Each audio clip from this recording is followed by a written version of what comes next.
ya. Halo sahabat dari Malang atau sahabat yang Malang. Oke, jadi ini kan apa namanya? Judulnya kan touring ya. Gitu. Jadi ini tuh aslinya masih satu kegiatan sama AOC gitu. Jadi ini sama-sama Millennials X gitu, tapi judulnya The Grand Tourer. Gitu. Ini saya perwakilan dari apa namanya? Dari divisi touring di AOC gitu. Jadi mau ngejelasin tentang touring itu apa sih gitu kan, soalnya kebanyakan orang kalau awam ya ngelihatnya kalau misalnya yang namanya anak motor tuh udah pasti image-nya jelek gitu kan. Loh, ya kan image-nya udah pasti jelek gitu. Ya kebut-kebutan, bad boy. Nah, itu kan. Nah, gini. Jadi nah kira-kira touring tuh apa sih gitu. Yang kayak gini nih. Gitu atau yang kayak gini? Yang kayak gini kah touring? Atau yang kayak gini? Atau yang kayak gini? Gitu. Nah sebenarnya touring itu apa sih? Gitu. Nah touring itu tuh aslinya kita jalan-jalan, ya kan, jalan-jalan jarak jauh. Aslinya bisa pakai motor, bisa pakai mobil gitu. Jadi kita konvoy perjalanan jarak jauh. Nah tapi yang mau dibahas sekarang itu tentang motor ya. Nah jadi yang gambar-gambar sebelumnya ini belum tentu touring. Ini bisa aja bapak-bapak manja yang jalan-jalan naik motor. Gitu kan. Nah cuman kalau ngelihat begini, ini kemungkinan besar pasti anak touring. Jangan dilihat dari motornya. Jangan mentang-mentang dia motornya bebek dibilang bukan anak touring. Jangan dilihat mentang-mentang dia cuma pakai jaket hoodie doang dibilang bukan anak touring. Malah yang kayak gini, yang nyalinya itu bisa sampai dari Sabang ke Merauke. Itu kalau misalnya kalian pernah lihat anak Vespa, itu soalnya saya pernah ketemu di Jakarta. Itu tuh dia tuh jalan dari Aceh mau ke Surabaya. Dia nyasar mau ke Lebak Bulus, tapi nyasarnya itu sampai Ancol. Iya, mereka cuma bertiga. Menurut pengalaman mereka ya, kalau di kota kan ban bocor oke gitu, masih bisa beli. Asal ada duit bisa beli. Nah tapi gimana kalau misalnya dia di tengah hutan? Nggak ada tukang tambal ban, nggak ada jualan ban. Nah akhirnya tuh pernah mereka saking nekatnya itu jadi ban dalamnya itu dicabut. Jadi itu dimasukin ini semua. Apa namanya, dikasih daun, dikasih rumput gitu. Yang penting peleknya nggak sempeleng. Gitu. Jadi jiwa survivalnya tuh lebih tinggi daripada yang kelihatannya keren naik moge gitu kan, muter-muter. Nah jadi perlengkapannya itu ini textbook banget sih. Ya kan, ada helm half atau full gitu kan. Nah terus sepatu menutupi mata kaki. Ini maksudnya sepatu boots ya. Gitu. Jangan pakai sendal gitu, bahaya. Nah terus jaket touring itu jadi jaketnya ada protektor. Jadi dia mulai dari bahu sini sampai lengan.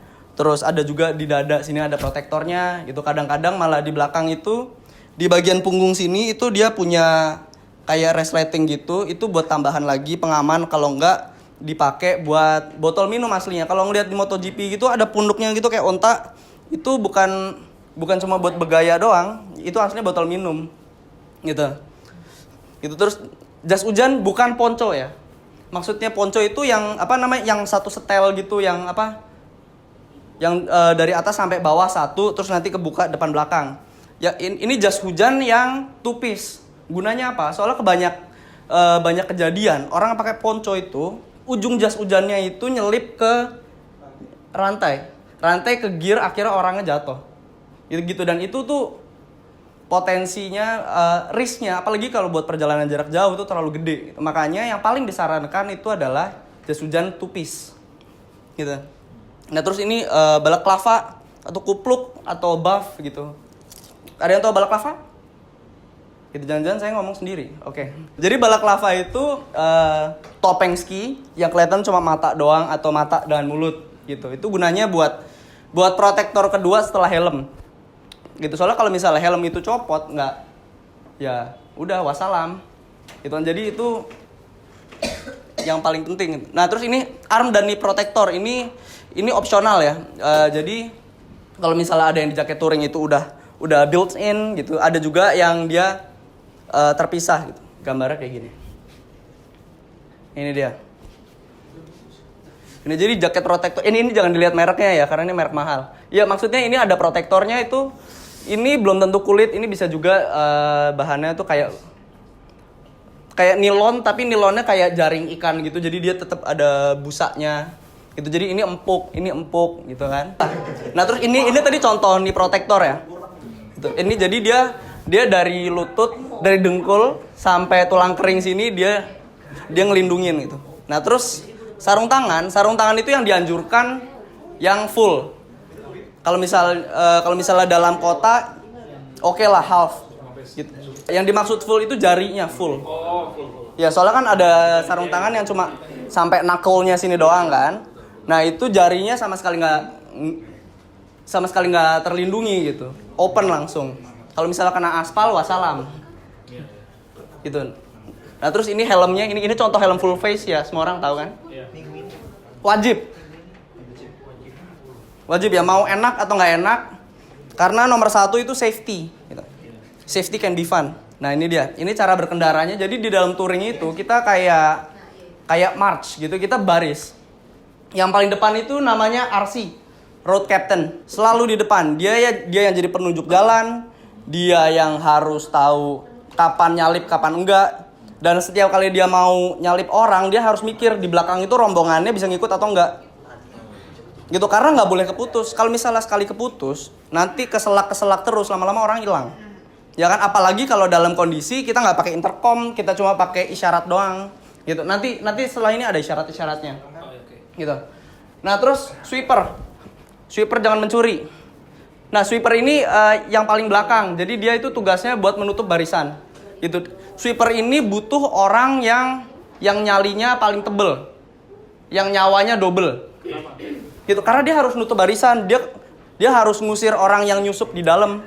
Gitu, dia kalau misalnya ada kalau pernah lihat ada orang touring gitu tuh, dia yang nutup sampai orang nutup jalan bawa tongkat tapak tile gitu.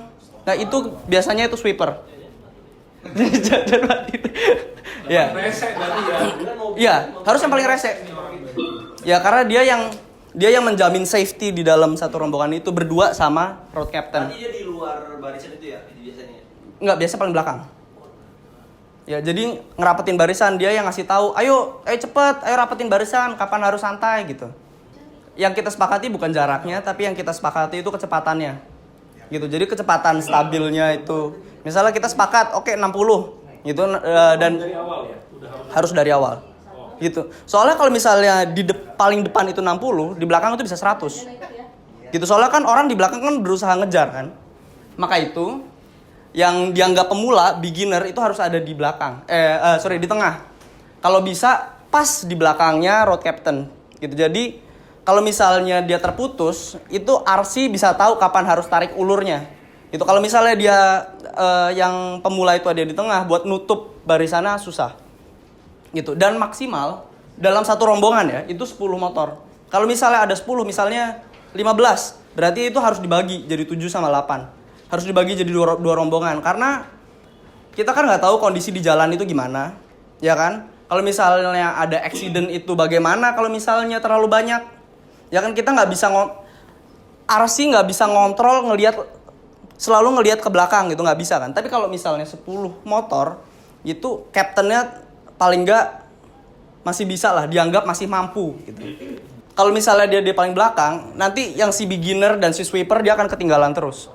Kalau misalnya di depan, road captain kan selalu nunjukin itu di sana ada lubang kakinya gitu. Terus nanti kita mau ke kiri, dia kasih isyarat gitu.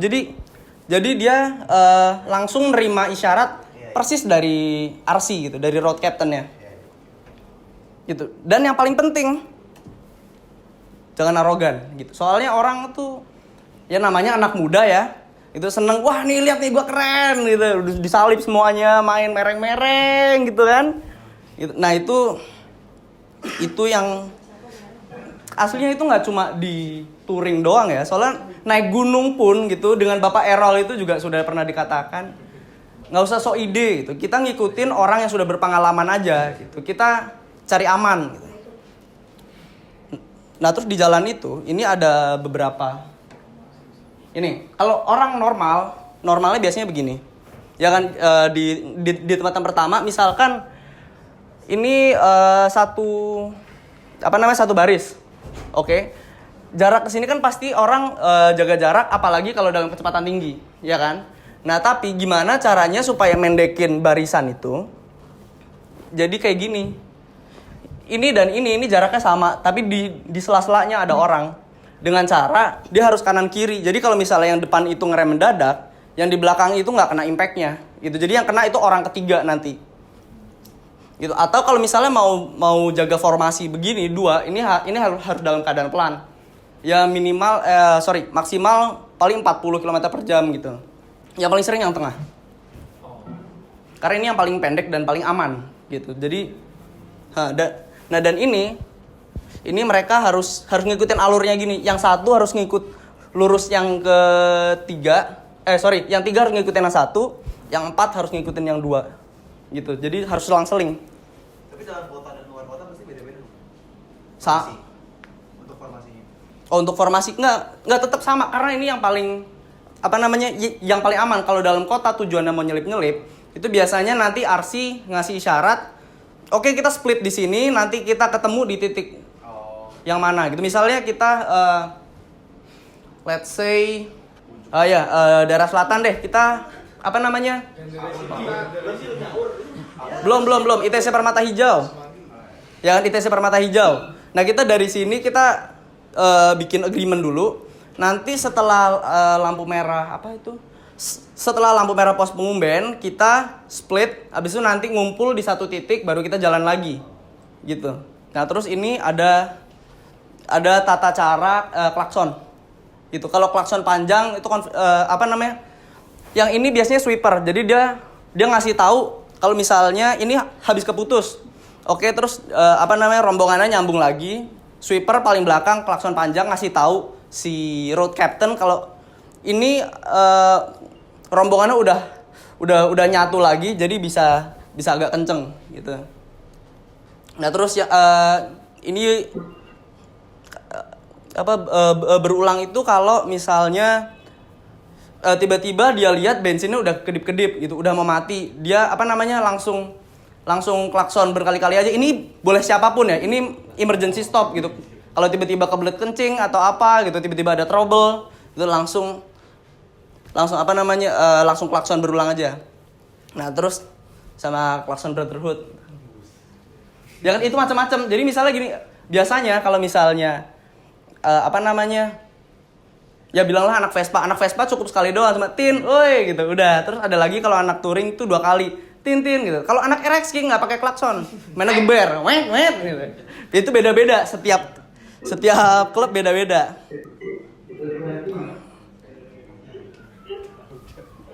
Terus ini ada tata cara kalau misalnya ini dia kalau keputus. Nah, jadi sweeper ngasih ngasih yang tadi yang berkali-kali gitu supaya RC ngurangin kecepatan gitu. Baru abis itu kalau misalnya udah nyambung lagi, dia ngasih kode klakson panjang supaya stabil lagi kita jalannya. Nah, terus ini ada hand sign-nya, kode isyaratnya tadi. Ada kalau lobang bagaimana kalau misalnya mau isi bensin gitu kan. Ini bisa dicari di Google kalau misalnya mau lebih terperinci karena ini banyak. Gitu kan, ada kalau misalnya mau nyalip gitu, nanti RC itu harus begini supaya rapat rombongannya, nggak boleh ada jarak. Itu kan siap-siap maju gitu. Jadi semuanya ini ada hand sign-nya, ada isyaratnya gimana. Karena kan kita nggak bisa ngomong pas lagi di motor gitu, keadaan lagi suara knalpot kenceng, suara truk kenceng, suara angin gitu, kita nggak bisa ngomong kan. Satu-satunya adalah pakai begini gitu. Kecuali semuanya kita pakai intercom. Itu misalnya pakai Sena, pakai Encom, atau yang paling low budget itu pakai Discord. Iya, serius. HP Discord. Jadi tinggal dicantolin aja kan, headset kan 2. Yang satu kan ada buat mikrofonnya, satu ada buat dengerin. Ya udah, jadi dipasang yang satu buat dengerin, yang satu di set bagaimana supaya deket mulut. Baru ditutup sama buff. Gitu, atau sama balaklava. Nah, baru open Discord gitu. Ya udah, kita mau berberapa, kita tetap ngomong di situ, kita ngobrol, kita bisa dangdutan di situ gitu. enak jadinya, nggak perlu. Ya ini tetap perlu gitu. Maksudnya ada beberapa keadaan yang kita tuh nggak sempat ngomong gitu. Tiba-tiba harus ngisi bensin atau misalnya nanti ngasih isyarat ada lobang gitu pakai kaki gitu, ya kan? Isyarat yang paling sering yang mana, Bin? Kan kita kan nggak mungkin semuanya tahu atau ingat dong. Pasti ada yang beberapa tuh yang udah pas standarnya lah, misalnya antara jalan atau apa nyalip atau mungkin. Yang paling sering itu 2. Pertama ngasih tahu lobang, itu pakai kaki, nunjuk lobangnya di mana, di kanan atau di kiri. Gitu. Yang kedua itu buat perlambat. Gini. Itu buat perlambat. Iya, maksudnya supaya pelan-pelan gitu, jangan kenceng-kenceng. Gitu. Jadi, nah, habis itu tata caranya ini yang begini nggak boleh road captain doang. Kalau misalnya kita di depan ngelihat ada orang bikin isyarat, kita harus ikutin supaya di belakang tuh tahu. Gitu. Misalnya jadi yang paling depan road captain ngelihat di depan itu ada halangan, yang dia harus perlambat. Ya udah, nanti yang kedua harus begini juga gitu, tetap semuanya. Gitu. Jadi kayak pesan berantai sampai paling belakang. Gitu. Jadi semua satu rombongan tahu kan. Nah, terus ini toolkit yang aslinya nggak wajib ada sih, cuman gimana ya, bilang nggak wajib juga salah, wajib juga salah gitu. Ya cuman ini yang seharusnya diperlukan gitu. Itu kunci pas, itu terus kunci busi, apalagi kalau misalnya motor-motor masih pakai karbu, cuman rasanya kebanyakan sini udah injeksi semua ya, gitu. Gitu terus ada obeng, rasanya kalau misalnya kunci pas, tang, obeng, terus mana lagi ya? Iya, dari sini poin A, C, D, sama 3 poin itu rasanya semua motor ada. Maksudnya dari bawaan pabrik itu pasti dikasih kan, sama kunci sama kunci shock biasanya. Ada bolam lampu kalau misalnya mati tengah jalan, kecuali kalau misalnya lampunya LED ya, itu nggak bisa sih, itu susah. Itu terus tali kopling. Itu buat motor-motor kopling. Kalau misalnya matic mah itu udah tinggal gas sama rem doang kan. Kabel ini juga nggak terlalu mandatori. Lap dan kain ini wajib. Itu soalnya buat kalau misalnya ada oli bocor atau misalnya ada bensin bocor gitu, itu harus beneran clean gitu. Nggak mungkin kan dilap pakai baju gitu. Nah, terus ini fungsi yang harus ada gitu. Biasanya kan kalau buat keren-kerenan semuanya aja nggak ada gitu kan, dibikin ramping, bannya cacing, nggak pakai helm, yang bergaya-gaya motor drag gitu kan. Makanya motor itu nggak boleh dipakai gitu, karena harus ada pertama kaca spion gitu. Kita nggak tahu mau belok kanan kiri, geser kanan kiri, itu kalau misalnya ada motor kenceng dari belakang gimana, nggak tahu kan. Klakson buat kode tadi, karena kita nggak bisa ngomong di tengah jalan. Lampu depan itu high beam sama lampu kotak ya. Dua-duanya itu harus ada, lampu sen dan lampu rem. Soalnya kita kan masalahnya itu di jalan kita nggak bisa ngomong, dan kita cuma yang diandalkan itu cuma mata doang gitu. Ya kan, semuanya kan dikira-kira. Ya kan, kita cuma ngelihat pertanda doang terus kita melakukan sesuatu. Ya kan, makanya inilah cara ngomong kita gitu sama yang lain. Gitu aslinya. Iya, soalnya kalau misalnya di tengah jalan ada problem kan malah makin repot. Masalah nggak cuma ngerepotin diri sendiri, ngerepotin orang lain juga. Harus punya motor loh. Nah itu dia. Itu dulu. Nah jadi begitu presentasi dari saya. Siap gaspol. Ya.